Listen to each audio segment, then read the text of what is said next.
getting the word out on extortion. Police hope the photos of suspects will trigger memories. 2 deadly earthquakes in Venezuela. It gave me goosebumps because it's a situation that you don't want to go through it, right? People trying to find out what happened to loved ones in their homeland. And a Calgary park revitalized. We're providing an opportunity for Calgarians to embrace our culture, embrace nature, and connect with each other. With a local theater troupe joining the celebration. CTV Calgary, local breaking news with Ian White. Good afternoon. Calgary police have released photos and names of more than a dozen arrested suspects, hoping to stir up more information to stop extortion crimes. Alicia Fieldberg joins us now. And Alicia, there have been a lot of extortion crimes reported in Calgary over the past year. Ian, there have been nearly 50 extortion-related incidents since last April, most of them targeting members of the South Asian community by threatening people and demanding hefty ransoms. This includes 19 cases involving shootings. Calgary police are releasing the pictures of 16 people who have been charged in extortion cases. All but one of these suspects are still in the community with court-imposed conditions as they await their next court dates. Police say many of the people arrested are not Canadian citizens. Some are using student visas to come here, and many of the people have legal documents from different countries and Canada, all in different names. Police say they've made progress in deterring violence and making arrests, but believe other victims may have met these suspects under different names and hope releasing photos leads to more tips from the public. What we see is they're hiding in plain sight. In fact, in the investigation, to give you some anecdotal information, at one point, a roommate didn't even know the legal name or the person we were talking about until we showed a photo. That's the reason we're giving this information and releasing certain photos for this. Investigators say if you are being targeted, don't pay, call police immediately. Anyone with information about these incidents can contact police, Crime Stoppers, or email extortion@calgarypolice.ca. Thank you, Alicia. Police are asking for help with the investigation into a Southwest shooting. Officers are trying to identify this man who they believe has information about his shooting. They'd like to hear from anyone who recognizes him or has more information about the shooting itself. It happened the night of June 5th in the 1300 block of 14th Avenue. 2 men ended up with life-altering injuries. Police now have a description of the man who allegedly exposed himself to a group of elementary school students. The incident happened June 16th outside Braeside School. A group of students say not only did the man expose himself to them, they also say he grabbed one of them by the arm.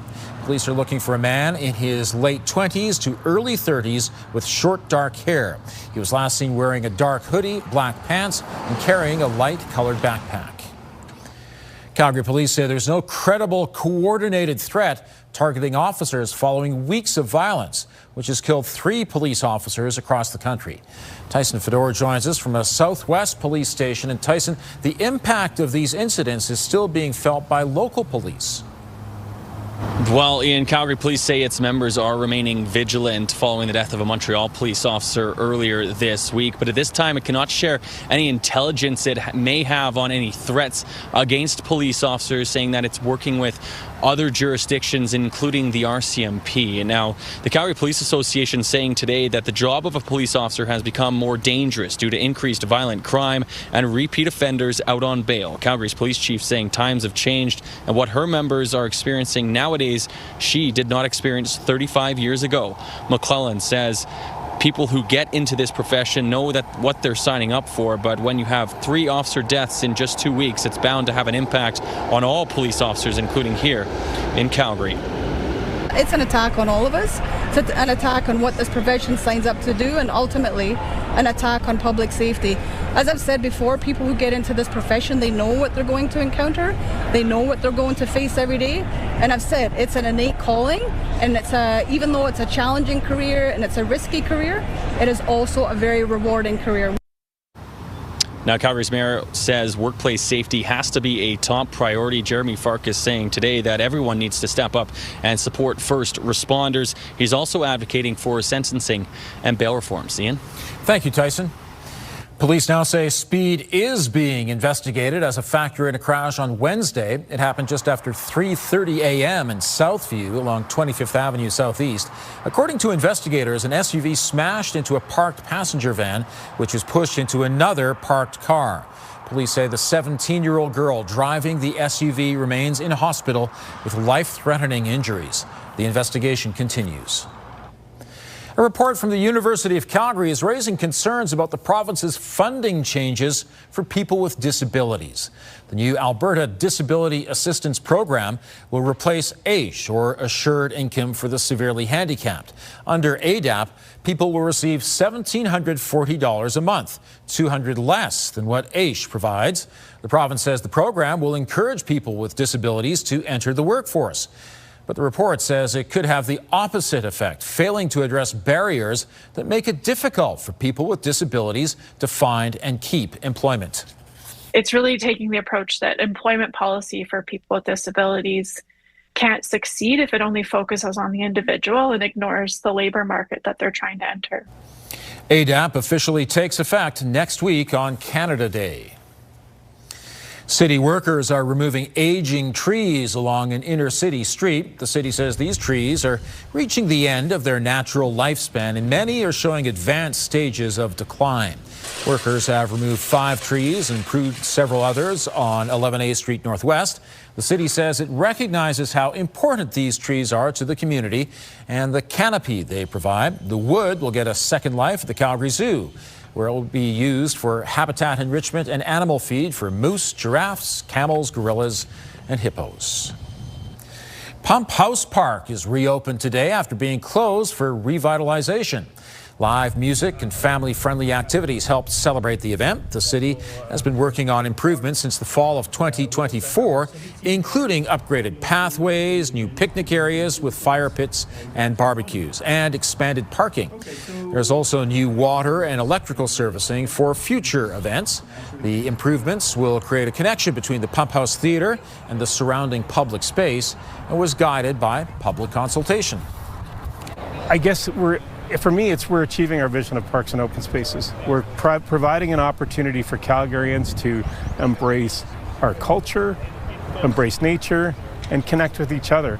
And so to me, this park is, perfectly meshes all of those things together. You can learn more about the changes at calgary.ca/parks/pumphouse. And Danielle, I think overall a pretty good day to be out in the park, at least up until now. Yep, up until now. And most of this activity is fizzling out before it gets to Calgary. So yes, there is the potential of seeing some isolated showers, even a non-severe thunderstorm in the city up until 10 o'clock tonight. To the west, so Kananaskis and up towards Hinton, that's where there's a severe thunderstorm watch in place because they could get a little more severe in those spots, meaning larger size hail, bigger downpours, and some damaging wind. So that's the potential way off to the west. What we have moving in is a big system that will impact all of Alberta for Friday, Saturday, and Sunday. So it's really important that I share with you what you can expect for Friday and through the weekend. We're not going to get as much as our friends to the north. They're looking at a lot of rainfall from this, but we will get a decent amount. 24 degrees is the temperature at the airport. Again, up until 10 o'clock tonight, we have the risk of an isolated shower or a non-severe thunderstorm in the city. For tomorrow, we will look at a mix of sun and cloud for the morning hours, and by the afternoon, by 2 p.m., we get into the chance of showers once again. That's your 24-hour forecast, brought to you by Fifth Avenue Volkswagen. Family-owned, community-driven. Discover more at Fifth Avenue Volkswagen. Thanks, Danielle. It was a sleepless night for many people with family in Venezuela. Next, seeking information on loved ones while hundreds remain trapped in the debris of 2 earthquakes. And growing gratitude, the program meant to help seniors build new social connections. Also, if you have a news tip, text us at 10400. The search for survivors continues following 2 large earthquakes in Venezuela. At least 188 people have been killed and more than 200 remain trapped. The damage is severe in a coastal region north of Caracas. Dozens of buildings have collapsed, and rescuers from other parts of the country are being sent there. Offers of help have poured in from around the world. So far, Canada has committed $5 million for humanitarian aid. For Venezuelan expats living in Calgary, it's been a struggle to communicate with loved ones back home. A few tense moments over the course of 24 hours have kept Josue Ramirez up all night, scrambling to hear from family in Venezuela. After hours of silence, he did receive a message from his cousin who lives near the destruction. With other families not as lucky, Ramirez says the community is grieving as a whole. I had a close friend who lived here in Calgary, that her sister, I tried to reach out to her, but she's very, very sad because a few friends of her died in the earthquake. And it gave me goosebumps because it's a situation that you don't want to go through it, right?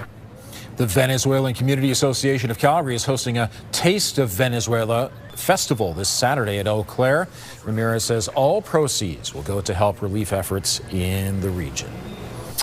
Okay, the weather is really about to change. We're expecting a fair amount of rain. Yeah, a fair amount of rain is a really good way to put it, because our friends to the north will get a lot of rain in a shorter amount of time. And as we all know, their ground's already very saturated. They've already had the overland flooding issues. So they're going to be in a tricky situation there. For us, it's going to be spaced out, but that means we're looking at numerous days in a row that we're going to have some rainfall.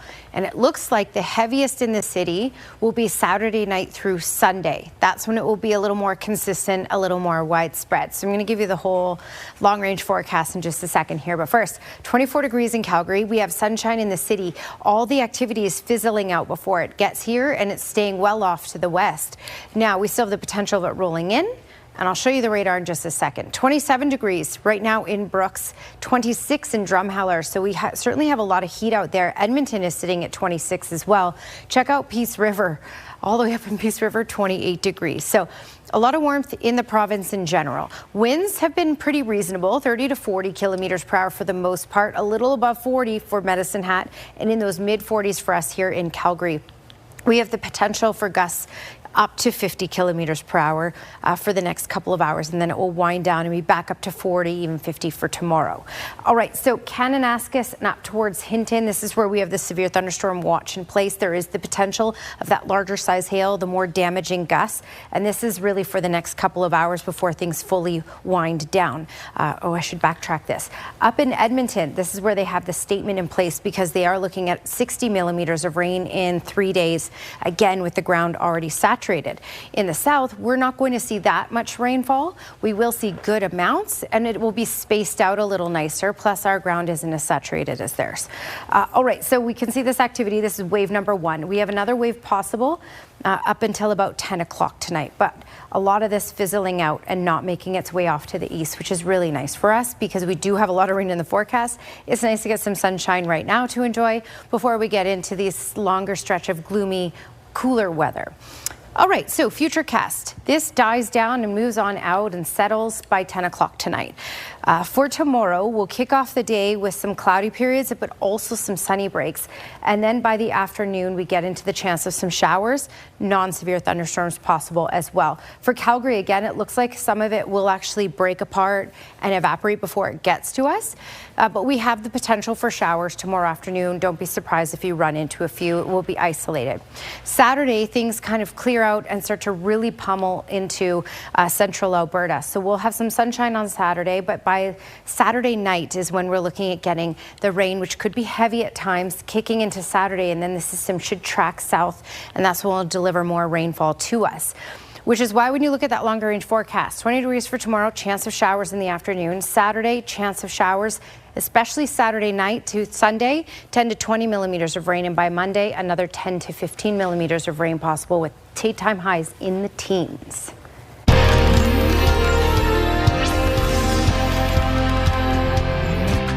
New data is painting a dire picture of how bad emergency room wait times are getting across the country. A new report by the Canadian Institute for Health Information found 1 in 10 patients spent more than 14 hours in the ER in 2024-25. For those needing to be admitted, 1 in 10 spent more than 2 days in the ER waiting for a bed. The report suggests the bottleneck is caused by not enough hospital beds, long-term care spaces, or community support. Researchers hope this data will support more informed decision-making and greater efficiency to improve the system. A recent study shows 1 in 3 older Albertans say they are lonely.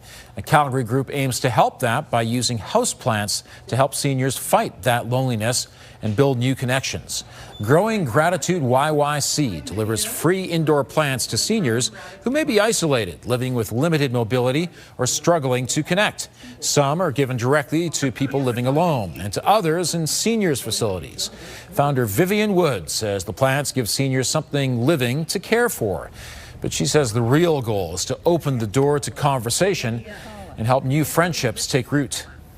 It's a good reminder that they're not alone and that we haven't forgotten them and that as a community we're here for them. And even by delivering a plant, if you want me to come in for a cup of tea, I'll come in for a cup of tea. It might be the only conversation a senior gets that day. Growing Gratitude YYC is looking for plant donations, volunteers, and help to identify seniors who could benefit. For more information, head to our website at ctvnewscalgary.ca. For many Calgarians, it's a must-see every year at the Stampede. Coming up, a preview of the Stampede Dream Home and where the money goes, even if you don't win the house.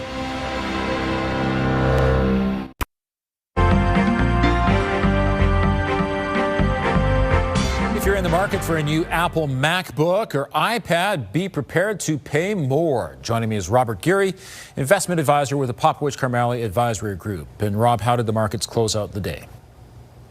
It was an interesting today, Ian, because the first part of the day was dominated off the open by Micron's earnings and moved the market higher, especially on the tech side, because they quadrupled their revenue on the amount that they're making off of chips. So it was that plus some inflationary data coming in out of the U.S. that came in line. So a solid start to the day. But then we got some evidence that these chips are causing consumer products on the tech side to be a heck of a lot more expensive, and that at the tech side lower at the end of the day. Speaking of which, Apple decides to hike prices for some of its products. Yeah, this was the interesting story on the back of Microsoft upping their Xbox too. So this is now getting down into the granular consumer tech space. This is not just the enterprise service. This is cost. It's now, hey, us going out there and buying them, we're now affected by these chips and the shortage of them, especially on the memory side. And Apple's saying, hey, we have to up some of these products close to 25% on some of them because they are memory heavy, especially on the MacBooks and iPads. So it's an interesting one because they kind of teased this last week with trying to drop off some of their lower end products because they're not making as much margin. And I think it was more of a strategy into an easier conversation into, the higher end, so people would just be paying more. So one interesting thing is it didn't affect the iPhones because they're more predominantly based on the processing chips and not memory. Thanks for the update. Yeah, appreciate it. Stampede Sneak a Peek is on. Not that one. This one is a chance to see the Stampede Lottery home and other prizes. Homes by Avi is providing the 30th Rotary Dream Home to be raffled off. The buildings are always displayed on the grounds every year and are a popular place for people to check out. This year's home is valued at $1.47 million. And after it's won by somebody, it will be moved to Vermilion Hills. The 2,400 square foot home has 4 bedrooms, 3 bathrooms, and comes fully furnished. The biggest winners of the event will be the kids who get to go to Easter Seals Camp Horizon. Camp Horizon is entirely funded by the community, and community events like this make it possible. We could not operate without partners like the Kinsmen Club of Calgary, who have been involved for over 60 years. They've helped us found the camp and build it from the ground up. And the Stampede Lotteries is one of the ways that they help make that funding possible. Easter Seals Camp Horizon offers accessible camp experiences for kids and adults with disabilities and medical conditions. The camp near Bragg Creek has operated since 1965. Concern about police safety. Here's Tara Nelson with a look ahead to CTV News at 6. Hi, Ian. In the past 2 weeks, 3 police officers have been killed in Canada. Calgary's police chief calls it an attack on all officers. And the Police Association says the job has become more dangerous. Coming up at 6, a political scientist weighs in on what is contributing to those safety concerns. Also ahead tonight, Ski-Doo Canada will not return to Banff in 2027. Coming up at 6, the reasons the mountain town canceled the event. Ian. Thanks, Tara. It's shaping up to be a perfect weekend for an indoor World Cup watch party.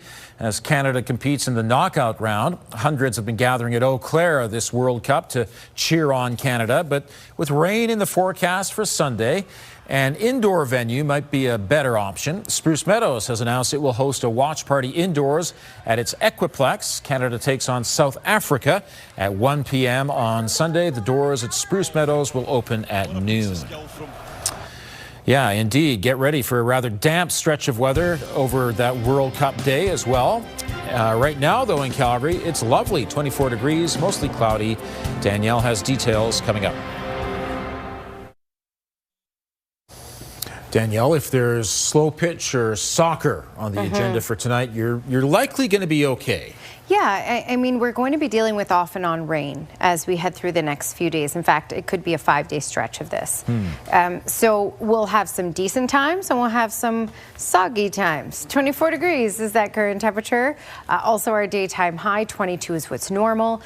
The activity is staying off to the west. Small chance of anything rolling in for today up until 10 o'clock tonight. We have a chance of some showers tomorrow, especially in the afternoon, and a chance later on Saturday. But the heaviest rain should be Saturday night through Sunday when we're looking at picking up 10 to 20 millimeters of rain. For the weekend, our highs will be in the teens.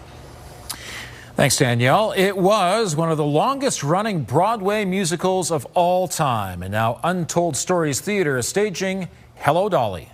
I'm gonna get some life back into my life. Today, the actors were part of the opening ceremonies of the new Pump House Park right beside the theater. There were a few challenges to taking the performers outdoors, moving around on grass rather than treading the boards on stage. But after a few rehearsals, the show went off without a hitch, and they were proud to be part of the opening celebration for the park. Hello, Dolly is about the joy of living. So it's a woman who is a widow. She's a matchmaker. And she's ready to take the next step to continue living her best life and being happy. Hello, Dolly runs at the Pump House Theatre until Saturday. Thanks for joining us. Now here's the early edition of the CTV National News.